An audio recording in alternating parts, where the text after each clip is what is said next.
Vimy Ridge, France, 1917. One by one they fell. Precision shots from the dead zone where nothing could survive. German soldiers whispered of a ghostly marksman who hunted with impossible accuracy, his face half torn away by artillery fire, still wearing the uniform he died in. But the most terrifying part, he never missed, and he never stopped. From the depths of my collection, the War Maestro brings you a tale of vengeance that bleeds across the veil of death itself. Some say war is hell, but in the mud and blood of Vimy Ridge, hell sent back one of its own, a phantom sniper with an eternal score to settle. The Battle of Vimy Ridge stands as one of the most pivotal engagements of the First World War. In April 1917, as the Canadian Corps prepared to take this strategic stronghold from German forces, they faced a formidable network of trenches, tunnels, and fortified positions that had repelled all previous Allied attacks. The ridge's elevation provided the Germans with a commanding view of the surrounding plains, making any advance a deadly proposition. Sergeant William Price adjusted his Ross rifle's sight as he settled into his observation post, a shallow depression reinforced with sandbags and camouflaged with mud-caked canvas. The pre-dawn air bit through his wool uniform with typical spring morning crispness, but he barely noticed it anymore. After 15 months on the Western Front, discomfort had become as natural as breathing. Through his scope, he studied the German lines with methodical precision, the same way he'd studied them yesterday and the day before. Each marking on his range card represented countless hours of observation. The partially collapsed machine gun nest at 385 yards, the communications trench junction at 420, the observer's post, cleverly disguised as a blasted tree stump at 550. Price knew them all intimately, the way a hunter knows every trail and wallow in his territory. But something felt different this morning. The usual pre-attack tension hung heavy in the air. Yes, but there was something else. A stillness that seemed to reach beyond the normal lull before dawn. Even the sporadic crack of rifle fire and distant rumble of artillery seemed muted, as if the very air was holding its breath. A whisper of movement caught his eye, the slight shift of a German steel helmet above the parapet. Price's finger tensed on the trigger, then relaxed. Not yet. The patience that made him one of the Canadian Corps' most effective marksmen held firm. Wait for the full target. Wait for the sure shot. The helmet rose slightly higher, and Price's world narrowed to his sight picture. Smooth squeeze of the trigger. But before he could fire, the German's head snapped back violently, a spray of crimson catching the first gray light of dawn. The body collapsed out of sight behind the parapet. Price blinked in confusion. The shot had come from... where? He quickly scanned the Canadian positions through his scope. No other snipers were supposed to be operating in this sector. He had memorized every post, every hide, every possible firing position. The angle of impact had been all wrong for any of them. Then he saw it, just for a moment, a flash of movement in no man's land, gone almost before his mind could register it. A figure in what looked like an outdated Canadian uniform, moving with impossible speed between shell holes. No one could survive in that blasted wasteland of mud and barbed wire. Not in daylight. The morning stillness shattered as the preliminary bombardment began, marking the start of what would become known as the Battle of Vimy Ridge. But even as shells began to rain down, Price couldn't shake the image of that ghostly figure, or the growing certainty that something was hunting in no man's land, something that didn't care about the rules of war or even the rules of nature itself. "You won't believe what Cooper saw last night," Private Thomas Murphy whispered as he joined Price in the observation post the next evening. Price didn't respond immediately. His attention focused on the German lines through his scope. Murphy was young, barely 19, and like most new arrivals, he seemed to think every shadow held a secret. "Another ghost story?" Price finally asked, not taking his eye from the scope. The Germans had been unusually quiet today. Too quiet. He'd only spotted 2 patrols, and neither had presented a clear shot. "Not just any ghost story, Sarge. He was watching the wire near point 145 when he saw someone walking through no man's land. Said it was Lieutenant Sullivan." Price lowered his rifle slowly. Lieutenant Robert Sullivan had been one of the best marksmen in the Corps, until a German counter-battery barrage had caught him in the open 9 months ago. They never found enough of him to send home. "Sullivan's dead, Murphy. You know that." "That's just it, Sarge. Cooper swears it was him. Same height, same way of moving. Said he was wearing his old uniform, the one with the tear in the right sleeve that he never got mended. How would Cooper know about that if he hadn't seen him?" Price remembered that detail. He'd given Sullivan no end of grief about that torn sleeve. But Cooper had arrived 2 months after Sullivan's death. There's no way he could have known about it. Before Price could respond, a flare burst overhead, casting harsh shadows across no man's land. In that brief, stark illumination, Price saw something that made his blood run cold. A figure moving between shell holes with fluid grace, wearing a Canadian uniform that looked oddly dated. The movement was familiar. The same efficient stalking technique O'Connor had used countless times. The flare's light caught the figure's face for just a moment. Price would later convince himself he hadn't really seen what he thought he saw. Couldn't have seen the empty eye sockets, the partially missing jaw, the wounds that had killed his friend 9 months ago.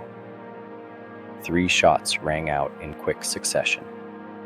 Through his scope, Price watched 3 German soldiers drop at their posts, each struck precisely through the head.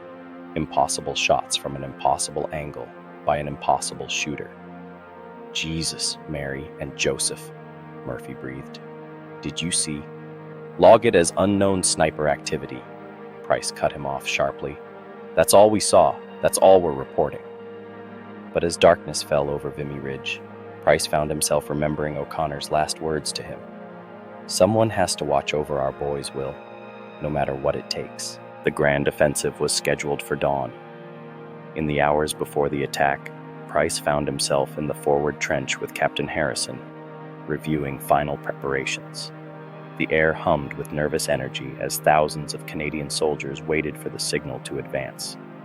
"Better get your men ready," Harrison said, checking his watch. "First wave goes over in 90 minutes. He hesitated, then lowered his voice.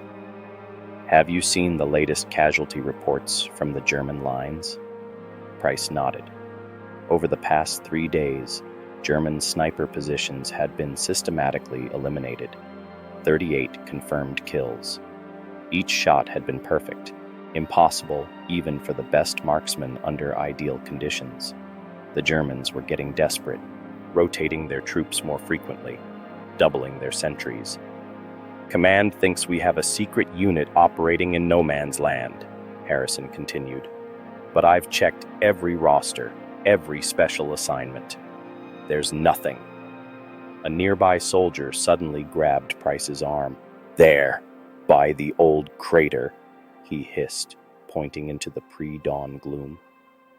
Price raised his binoculars, scanning the indicated area. Through the swirling mist, he caught a glimpse of movement. A Canadian uniform, but oddly clean despite the mud that coated everything in this hell.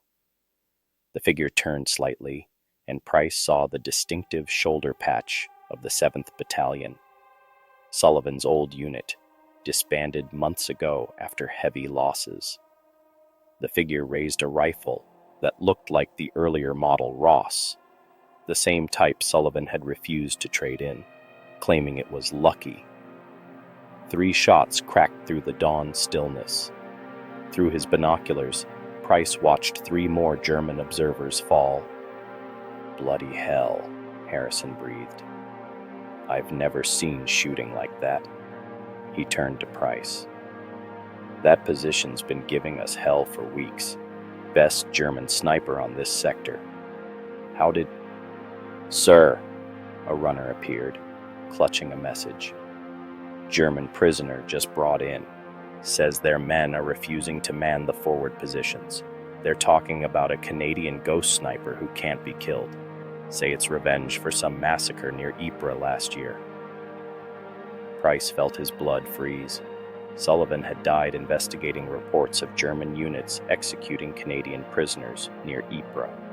The official report listed him as killed by counter-battery fire, but rumors had circulated. "Superstitious nonsense," Harrison said firmly, but Price noticed him crossing himself when he thought no one was looking. "We advance as planned, though I won't complain if our mysterious friend keeps helping clean out their sniper nests." But as the sky began to lighten, Price couldn't shake a growing certainty. Sullivan wasn't helping them. He was hunting, and the Germans who'd been at Ypres were running out of places to hide. The assault on Vimy Ridge had begun.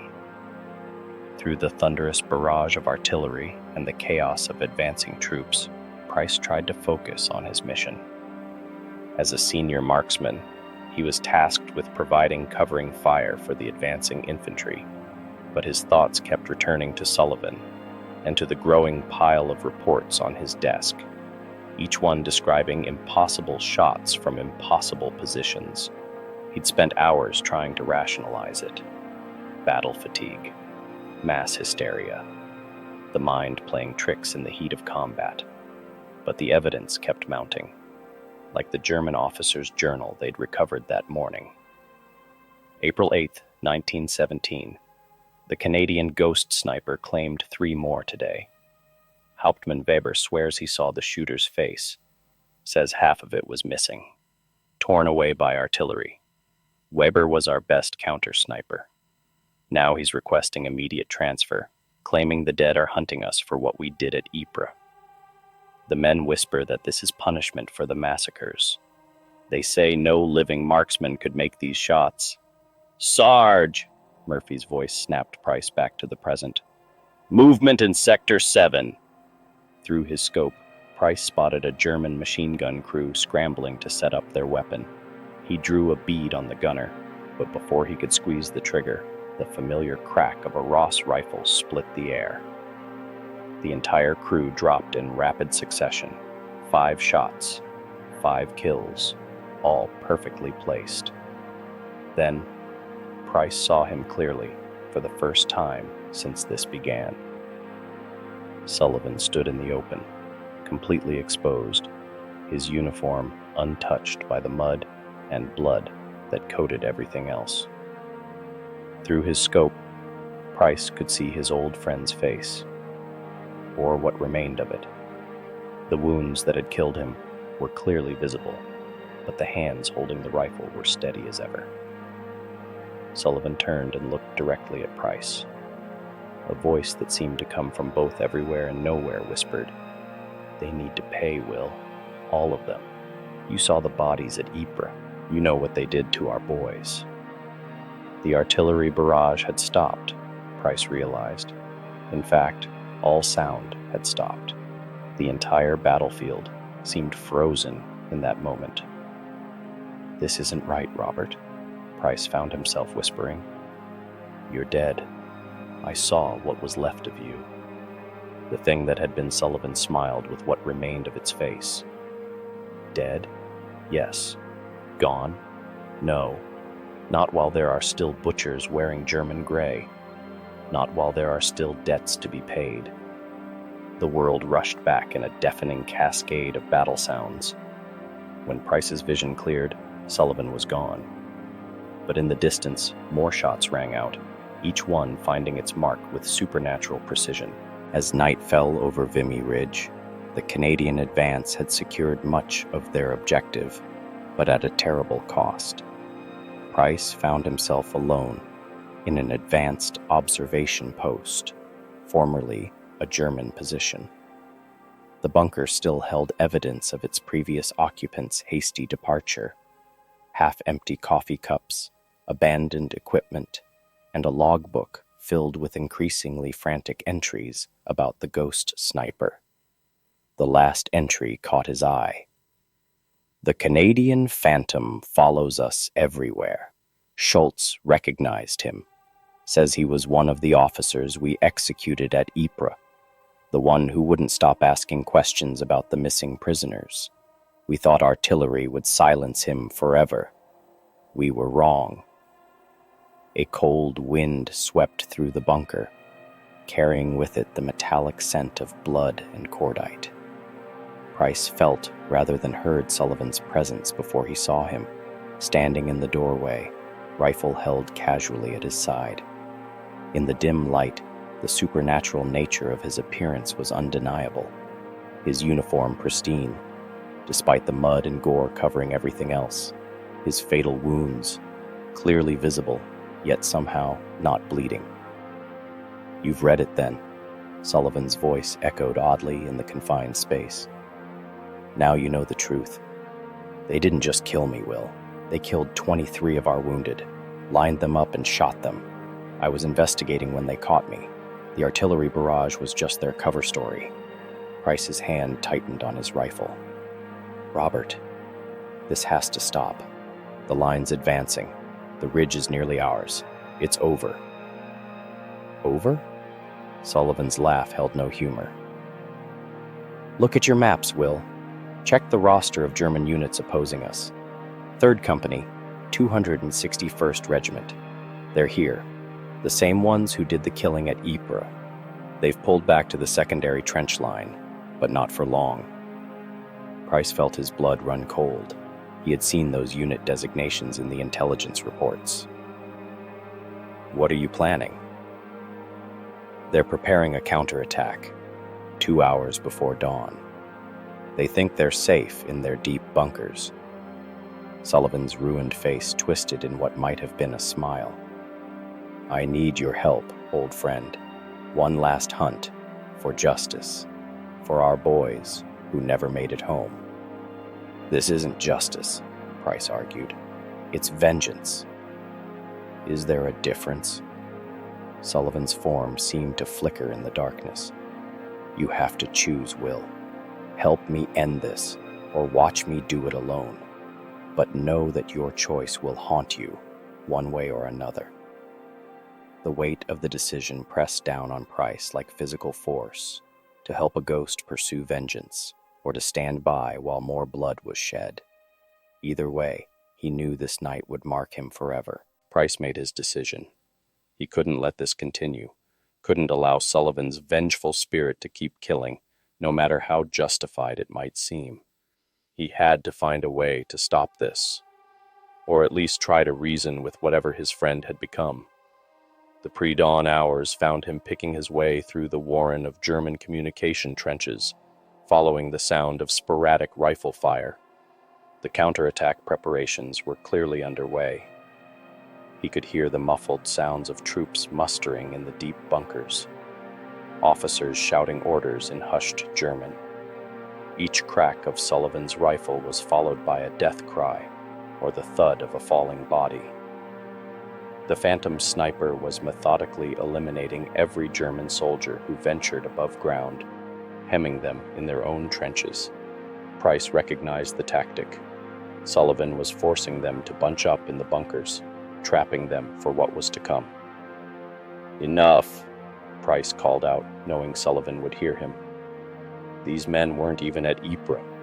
Most of them are just conscripts. They wear the same uniform." Sullivan's voice drifted from somewhere in the darkness. "They serve the same officers who ordered our boys murdered." A shot rang out, followed by another cry. The guilty cannot hide behind the innocent forever. Price reached a junction in the trenches and found 3 German soldiers dead, their rifles unfired beside them. perfect headshots, just like all the others. The killing was clinical, precise, and utterly merciless. "You taught me yourself," Price argued. "A sniper's duty is to protect our lines, not seek revenge. This isn't you, Robert. The Sullivan I knew understood the difference between justice and murder." A figure materialized from the shadows, Sullivan, but somehow more solid than before, as if gaining strength from each kill. His ruined face was set in grim determination. "The Sullivan you knew died in a ditch at Ypres, executed while wounded. I'm what's left. The vengeance he deserved." "Then why do you need my help?" Price challenged. "Why not just kill them all yourself?" "Because you need to see the truth," Sullivan replied. "Need to witness what they really are. The counterattack isn't just troops and rifles. They're bringing up flame units, planning to burn our boys out, still fighting dirty, still breaking every rule of war." He gestured toward the main bunker. "See for yourself." Price edged forward and peered around the corner. His blood ran cold. German troops were indeed preparing flame units, the kind of weapons that inflicted horrible deaths, just like at Ypres. "Now you understand." Sullivan's voice held a note of triumph. "This isn't about revenge anymore. It's about preventing another massacre. But I need your help to stop them all at once. One last hunt. Together. For justice." Price felt his resolve wavering. The weight of his rifle seemed to grow with each passing moment, along with the weight of his choice. In the end, Price's choice was made for him. A German flare burst overhead, illuminating the trenches in harsh white light. Through his scope, he saw an officer emerging from the main bunker, and recognized him from intelligence photographs. Hauptmann Klaus Weber, the man who had commanded the unit at Ypres. "You see him?" Sullivan's voice came from everywhere and nowhere.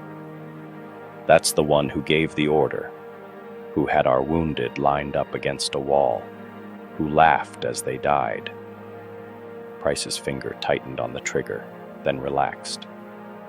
"If I help you, if I do this, will it end? Will you find peace? Peace?" There was something terrible in Sullivan's laugh. "I died without peace, Will, but I'll settle for justice." The next few minutes passed in a blur of precision and death. Price and Sullivan working in lethal harmony, just like they had so many times before. One by one, the German officers fell. Weber was the last, caught trying to reach the flame units. 2 shots rang out simultaneously, living sniper and dead man firing as one. When it was over, Price found himself alone in the forward trench. The counterattack had been broken before it could begin. The German troops, leaderless and terrified, surrendered en masse as dawn broke over Vimy Ridge. In the official reports, Price attributed the night's events to effective counter-battery fire and superior tactical position. His commanding officer, reading between the lines, simply nodded and filed the paperwork away. Some truths were better left unwritten. But in the years that followed, as Price tried to rebuild his life in peacetime Toronto, the memories haunted him. Not of Sullivan's ghost, that faded like mist after that night, its vengeance apparently satisfied. No, what haunted him was the moment of perfect clarity he'd felt as he and Sullivan had worked together one last time. The rightness of it, the justice of it. In 1934, a package arrived at Price's home. Inside was a German officer's diary recovered from the Vimy battlefield during post-war cleanup. The final entry, in Weber's handwriting, read, "The dead do not forgive. The dead do not forget. And God help us, the dead can still pull a trigger. Price burned the diary that night. But sometimes, on cold evenings when the wind howls just right, he swears he can hear the crack of a Ross rifle in the distance.